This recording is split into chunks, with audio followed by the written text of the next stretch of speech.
Maybe I can help others engage a whole community. And I hope you get that out of this presentation today. So the first thing I want to talk about is a moment of appreciation. I love the word appreciation. I love it. You know why I love it? Because it hasn't been abbreviated yet. Do you notice that words and phrases over time that have been abbreviated sort of like lose their juice, right? Lose their meaning? How about the word love? You hear it time and time again. I love my mom, my dad, my significant other, my dog. I love frappuccinos, right? You find that word, and thank you, that expression. We've abbreviated thank you, TY, THX in a text. I have never heard the word appreciate in an abbreviation. Never once have I heard totes appreciate. I appreciate you taking out the trash. Not once. And if you do hear someone say that, maybe don't spend a lot of time with them. Just a suggestion. So, appreciation is something that holds a lot of impact. It is yet to be abbreviated, and it definitely adds that something special when you really want to thank someone with a genuine and sincere voice. Appreciation has so much impact.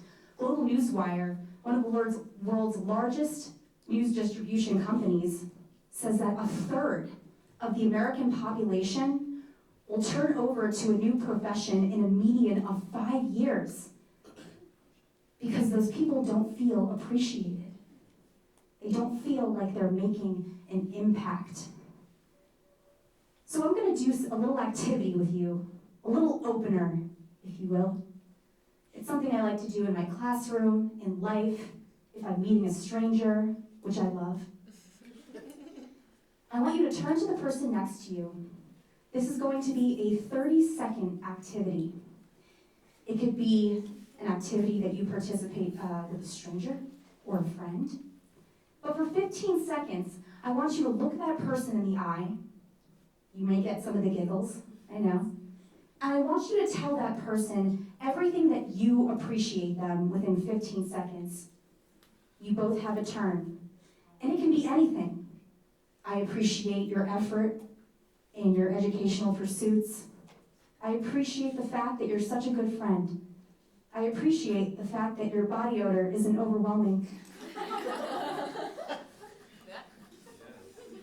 Yes.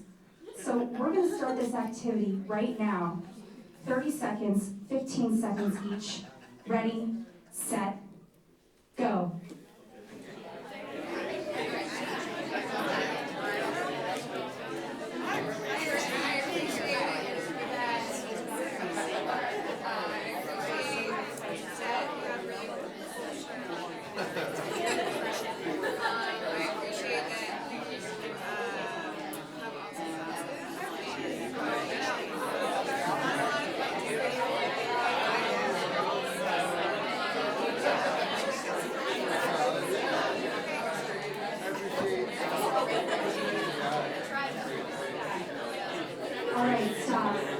Everybody, stop.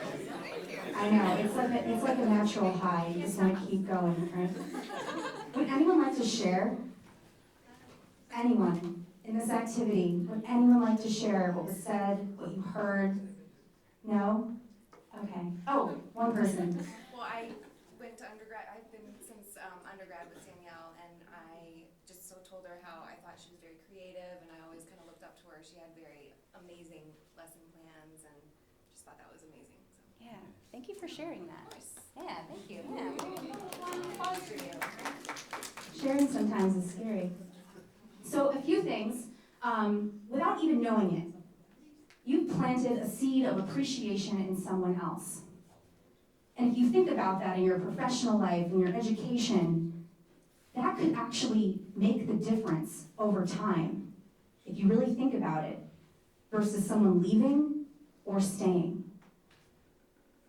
So a lot of the time when people feel like they're not making that impact, they're not feeling appreciated, they might wind up lost.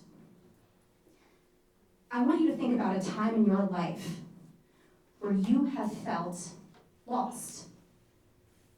Maybe close your eyes for a second and think to yourself, where were you? What were you doing? What did you see? What did you smell?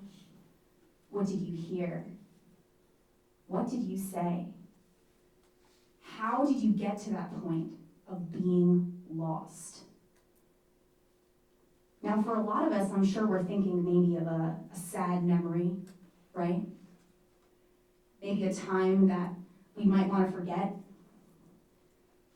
But the word lost is actually something that can be changed depending on the way that you look at it or even the way you say it. Unfortunately, for most people, negative thoughts come to mind first, especially when you're looking at a dictionary. The word lost can mean ruined or destroyed physically or morally, hopelessly unattainable. It could mean lacking assurance or self-confidence, not appreciated or understood, taken away or beyond reach or attainment. Thank you, Merriam-Webster, for all of those negative definitions. Now, I've thought to myself, how can I transform the way I feel when I think lost, right? When I feel lost. Well, maybe if I say it differently, use it in a different context, I can make myself feel better. I'm going to say the word again. Lost. Lost. How is that different? Well, I elongated the word. There was this lightness, this air to the way that I said it. It was in the beginning negative. Now, I am lost in the woods. Oh, look, there's a squirrel. Maybe I'll encounter a fairy. Lost has now become lighter, just by saying it differently.